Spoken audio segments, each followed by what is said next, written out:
What's up, guys? It's LOLLY, and today we got a very exciting video. Today, we are doing a Five Nights at Freddy's tier list. Let's go. Now, before we begin, I just need to talk about something. I need to make another tier, because I haven't played Help Wanted. So, that's where that is going right now. But other than that, let's get started with it. We got Five Nights at Freddy's. Alright, got the original Five Nights at Freddy's. Now hold on, this is way too big. Yo, can I change it? There we go. I think that's better. So, got the original Five Nights at Freddy's. I actually think this game is very well made. The original Five Nights at Freddy's got a lot going for it. Even though it's probably like the smallest game in the series, it has great atmosphere. It's pretty spooky. The jump scares are well made. I still think the designs are like some of the best, the models, and its simplicity makes it super fun. I know that like the biggest problem with it for a lot of people is that the gameplay loop is super freaking boring. I can combat that with, at least it's better than whatever the hell this went for. That game would be S tier, FNAF 2, but the gameplay is so unbelievably trash. Alright, I will say it for the rest of my life. The gameplay in FNAF 2 is probably the worst, if not, it's okay, it's not as bad as FNAF 6, but it's still horrible. The gameplay loop is so boring. It's literally the same thing. You could say that about FNAF 1, but you don't really have to do like the same exact thing multiple times. It's like that for maybe Night 6, but mostly just like the 20 mode. FNAF 2's gameplay loop, in order to beat the normal game, okay, like Nights 4 and 5, and maybe even Night 3 as well, I think, you have to do the same thing for like 7 minutes in a like all straight, 7 minutes straight. It's ridiculous.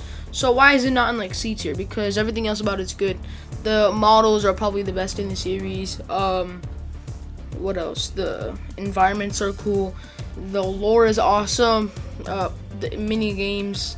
Also, the custom night has like challenges now, so that's cool. And the plushies, so it's still great. But I still think that it is a little overrated. A lot of people say it's the best. It is nowhere near being the best. It's good, but the gameplay is garbage. I don't know how some people say that the gameplay loop is better than FNAF 1, because it's not. The biggest thing about this is that people say it brought a lot to the FNAF table. I know! It doesn't defend that the gameplay loop is garbage. Now let's get to FNAF 3. I think the game is great. I think this is like probably like the most underrated FNAF game, probably. A lot of people would probably put it in like C or D tier because it's hideous and the gameplay sucks. I don't think the gameplay is that bad because there's just one animatronic. So I think that since it's just one animatronic, you only have one thing to focus on, because the phantoms are like, it's like the TV while you're doing homework, or just some it's a distraction. Literally, that's what it's made for. So it doesn't really even intervene except for like the ventilation. I don't think the gameplay is too bad. The lore is fantastic. Springtrap is like the greatest horror icon ever, and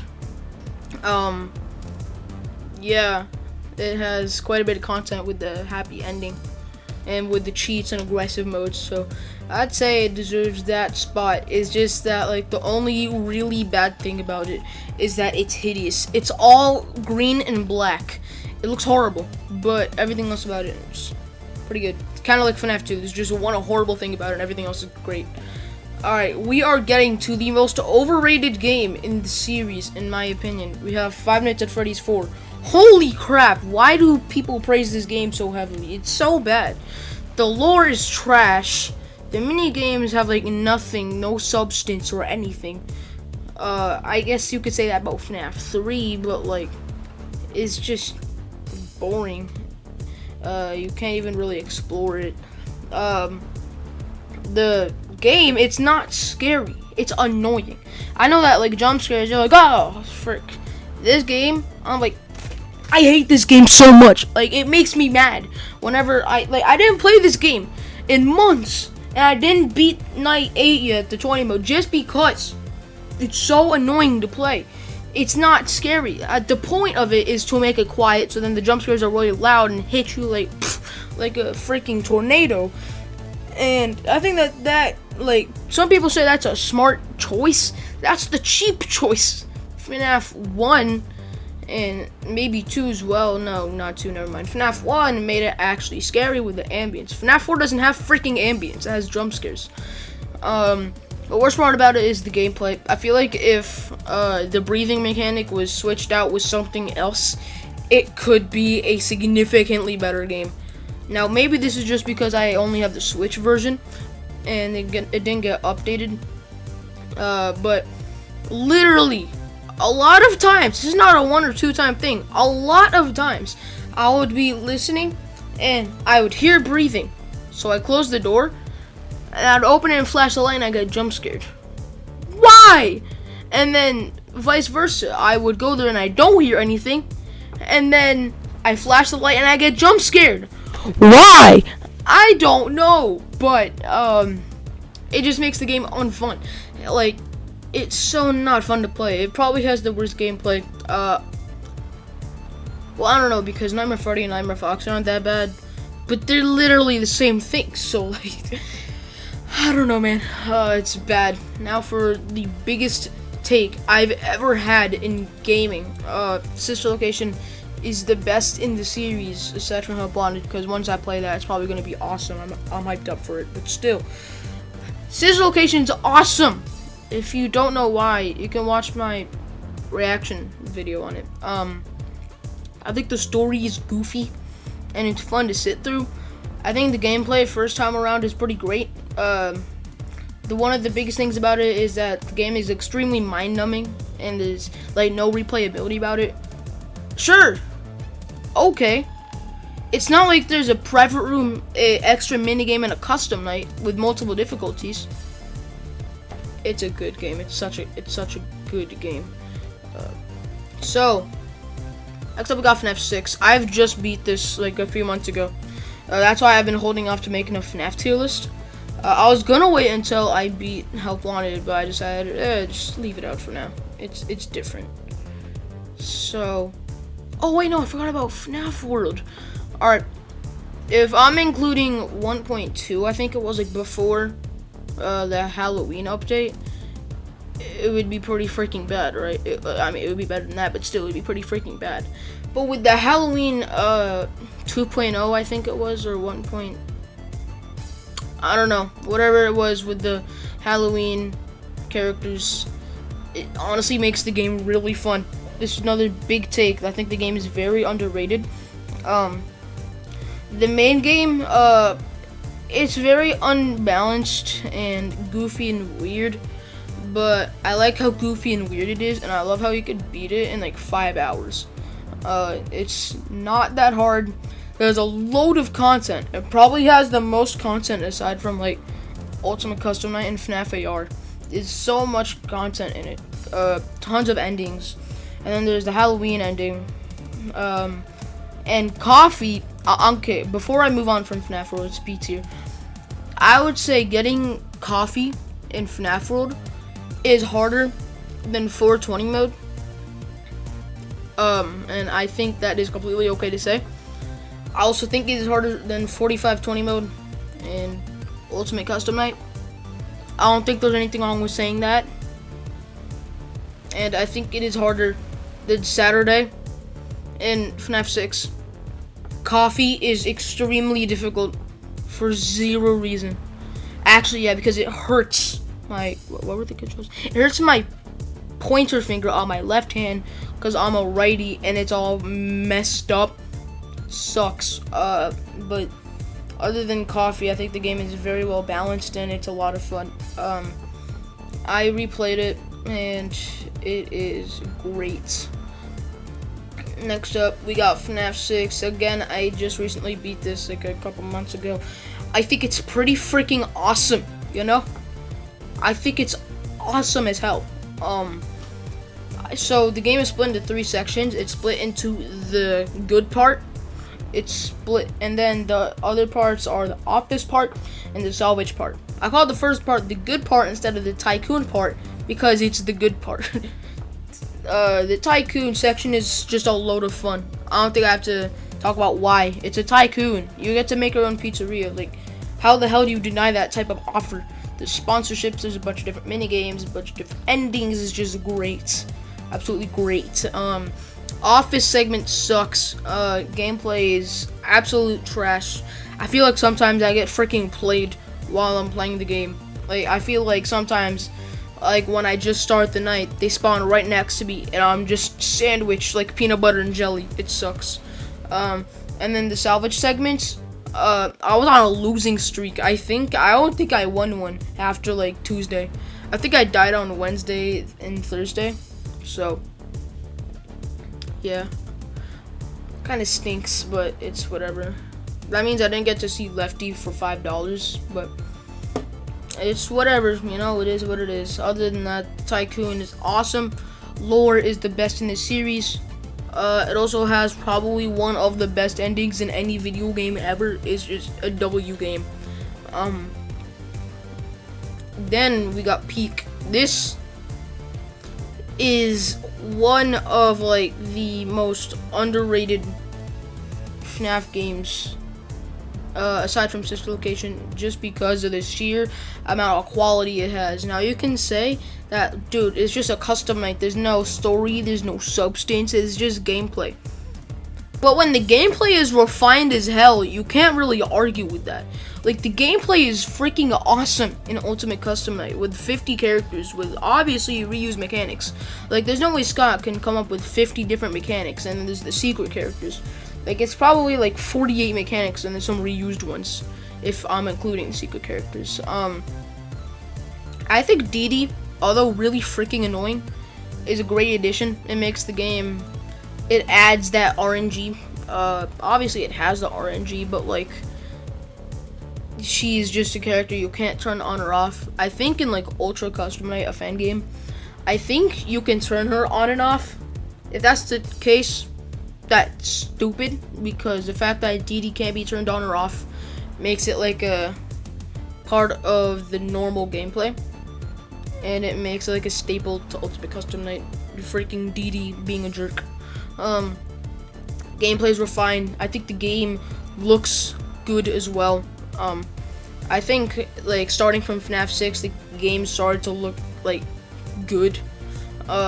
Sister Location, they went back to 16:9, unlike FNAF 2, 3, and 4. But also, just like FNAF 6 and Ultimate Custom Night, maybe even Sister Location, the game started to look better. Started to look good. Obviously, the jump scares in Ultimate Custom Night are trash, obviously, right? Golden Freddy's literally the worst jump scare in any game ever. And then there's stuff like the puppet in Nightmarian. It's just a shaking image. But then there's also like Foxy, and just the FNAF 1 characters in general have some pretty great jump scares. So really is just that it has no story, it has no substance, it has no characters. But the gameplay is so unbelievably awesome that it just balances itself out to an S. I have had so much fun with this game, and it's probably like the FNAF game I have the most hours in. There's so much replayability in this game, because that's the freaking point, and I love that. It's awesome. So it deserves S. FNAF AR, everyone's like, okay, it's F. Nobody likes it, but it does have like 1 or 2 redeeming qualities. First of all, it takes forever to 100%. It costs money to 100%. So that means there's infinite replay value. That's just a W. Also, in seriousness this time, the models are like awesome. The characters look really good. They look amazing in this game. And especially with the photo booth, you can like put them right behind me, and you can size them and rotate them, and it's just wow. So I'm gonna put it better than FNAF 4, you know. I've had more fun with FNAF AR, FNAF Special Delivery, than I did with FNAF 4. I don't think that's a shameful statement to say. I think that's completely fine. Especially because FNAF 4 is just bad in every way. FNAF AR has like 2 demon qualities. Also, they put the price for the Dark Circus back down. I didn't play it yet, so I was just checking on the price because I think it used to be $13. Then they raised it to $19.99. They put it back to $12.99. They brought the price back down. It's just scamming people left and right. I don't know. Not exactly scamming, but it's just I find it kind of funny. Alright. Okay. Please don't give me hate. It's not that bad. It's not that bad. You know? Okay, let me talk about it. Security Breach is widely hated and compared to Poppy Playtime, which I think is an absolute crime. That's a heinous decision to compare a Five Nights at Freddy's game to Poppy Playtime and Rainbow Friends. That's just not correct. People compare the game to those because it's apparently similar. Poorly made AI, lots of bugs, not much content, huge build up to a mid-game, aimed towards kids. Look, obviously it's aimed towards kids. It's the year 2021 this game was made. Pretty much 2022 was December. So like, yeah, that's just like a given. They had to take out a knife. A knife! Which is just ridiculous, but it's whatever. I think that like after watching so many of like FNAF's theories, that the game's lore is actually brilliant and that everyone is avoiding it. Like the moment I figured out in John's video that there was an endoskeleton part with a blue stain on it and that nobody realized until that, it'd been like 2 years, it blew me away. Like I started to realize that the reason that everyone thinks that Security Breach's story and lore is so awful and lacking compared to all the other games, even like FNAF 1, is because no one looked hard enough. We're in a 3D environment now. There's a lot more searching to do. You have to search an entire freaking open world mall. It takes a lot of effort, but I don't know. I think that it is just hidden and people have to find it. And the stuff like the shattered glass. I don't know if you guys remember that from like John's first Security Breach theory. There was like the shattered glass sound effect specifically used for that. And it made an entire series of theories. It was like people just aren't looking hard enough.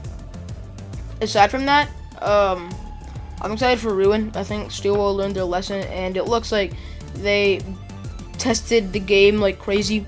Cause it's been over a year since the game, like since the DLC first teaser came out. So it's just DLC. So I feel like they finished it in like 9 months and then play tested it for a while. I don't know, something along the lines of that. Also, it was just fun. Okay, I don't care what anyone else is, but me personally, I had a lot of fun playing this game. That could just be from hype and cause I'm like a fan, but I personally found the game to be a lot of fun and goofy, and I'm hella hyped for Ruin. Some people love the game because of the glitches, and you know what? I sort of sympathize for you. The glitches were a lot of fun. I remember early 2022, before they all got patched, like December and January, speedrunning was tripping. Even like after the February patch, they didn't patch some crucial things, and speedrunning was going wild. And I remember it's just like the speedrunning community and all the like secrets and the files and stuff is so goofy. And once they patched it, the game dropped a lot of clout because all the glitches were removed. The game was not good from glitches, okay? I'm gonna say that right now. If someone says that the game was good because of how glitchy it was and when they patched it, the game sucks now. If a game is glitchy, it's worse. They patched the game to make it a more enjoyable experience. Now, I guess you could say that with like Mario 64 with the BLJ, the PAL version, but like, again, just trying to make a better game. To a lot of people, it may be a worse game, but for them and casual players, it makes it a better game. Tried to patch a lot of glitches. Sadly, they couldn't patch all of them, but they tried. So, I think this is my official FNAF tier list. Other than Help Wanted, obviously. I'm currently doing Curse of Dreadbear, obviously. And when I get VR, I'll play the actual game and replay Curse of Dreadbear. If you move this up, it'll make a big ol' F. That means the entire tier list itself is an F tier. But in all seriousness, this was fun to make. And I did like it. 20 minutes just talking about Five Nights at Freddy's games, finally. So, there you go. I did my Five Nights at Freddy's tier list. That's all I have to say. This music is a banger, so I'm gonna bop my head to this. Thank you all so much for watching. Dislike the video as much as humanly possible. And with that, I will see you in the next one. Toodaloo.